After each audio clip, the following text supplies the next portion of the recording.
Welcome to Tool Time, Pagan Perspective Saturday. I'm your host, Dancing Rabbit, and today I'd like to show you some of my altar tools.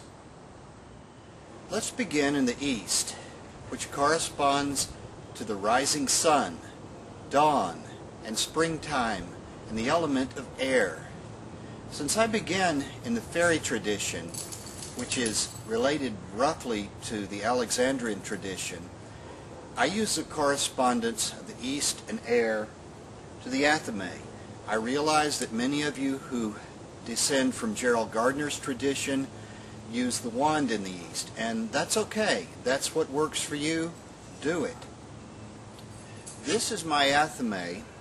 It was given to me after I performed a hand fasting several years ago, so it's a gift tool. I use it in casting circles. I use it in measuring salt and putting it into water to make holy water. I use it during symbolic great rite with chalice.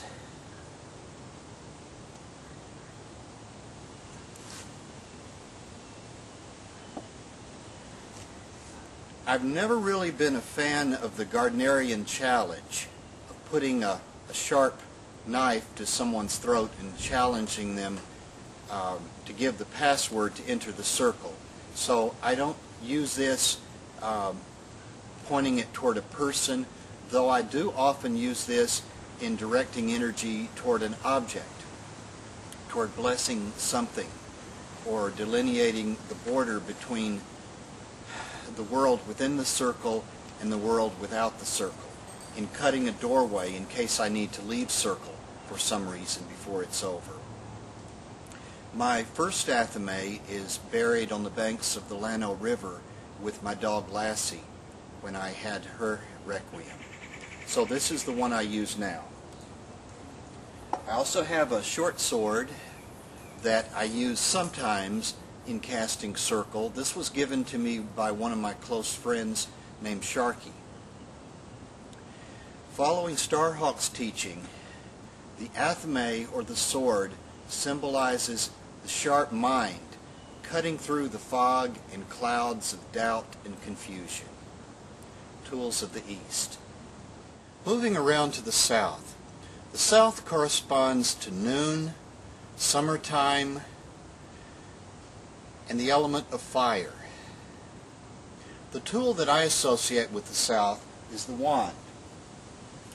This is my first wand, and it's basically a dowel that I bought at a hardware store and cut to 13 inches to represent the 13 moons of the year.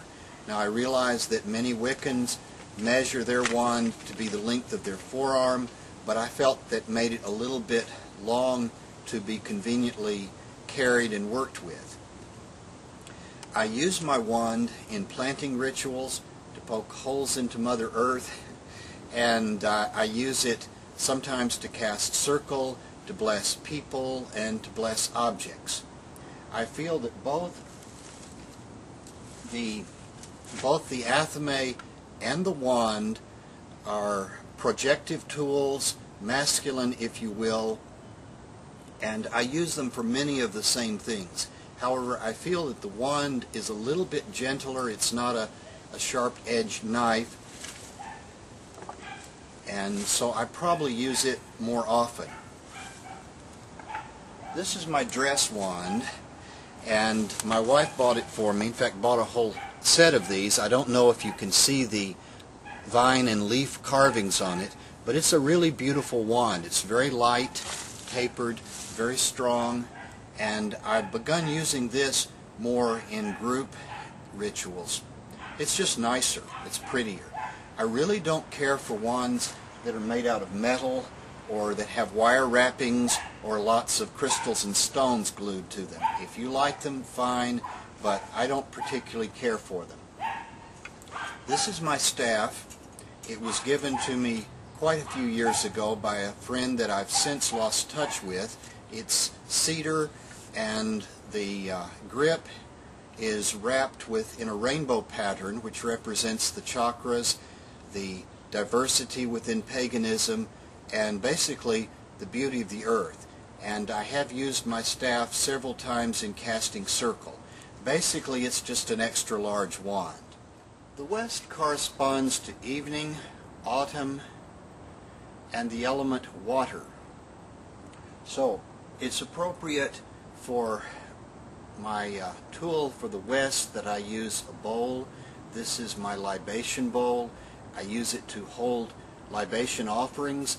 I also use it to hold water, so that the times that I'm using salted water to bless people or to cleanse the circle, this is what I put the water in and then put the salt in. This is one of our chalices.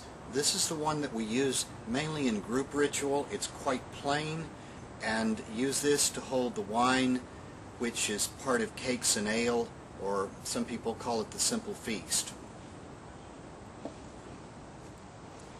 Lastly, the north. The north corresponds to winter, midnight, and the element of earth.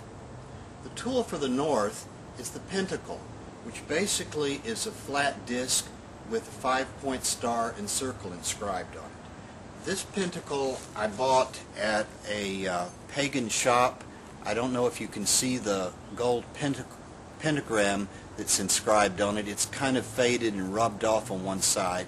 I've used this a little bit, but it's kind of in retirement right now. This is what I use for a pentacle in our group rituals. It's a small decorative saucer that my wife and I bought in Koran, Transylvania several years ago. It doesn't have a pentagram inscribed on it, but I don't know if you can see the seke flower design. What we use a pentacle for is for putting objects on to be blessed. So I might put a crystal on the pentacle and perform a spell where I was directing power to it with my athame. Or possibly just leaving it outside all night during full moon and letting it soak up the moonlight. We also use our large pentacle to hold the bread during cakes and ale. So it's again an object to hold something that you're going to bless. I look at the tools of the north, the pentacle, and of the west, the bowl, the libation bowl, as receptive magic tools, or feminine, if you will. And very lastly, in the center, this is not really a tool of Akasha or the center, the fifth element, but I put it in the center to represent the goddess. This is my cauldron. I bought this several years ago at a small rural seed and feed store. I'm not sure what they intended it to be used for, but I use it as my cauldron, and as most of you who are part of paganism know, witches don't typically brew up concoctions in their cauldron, but this is used to burn things in. It's basically a fireproof container.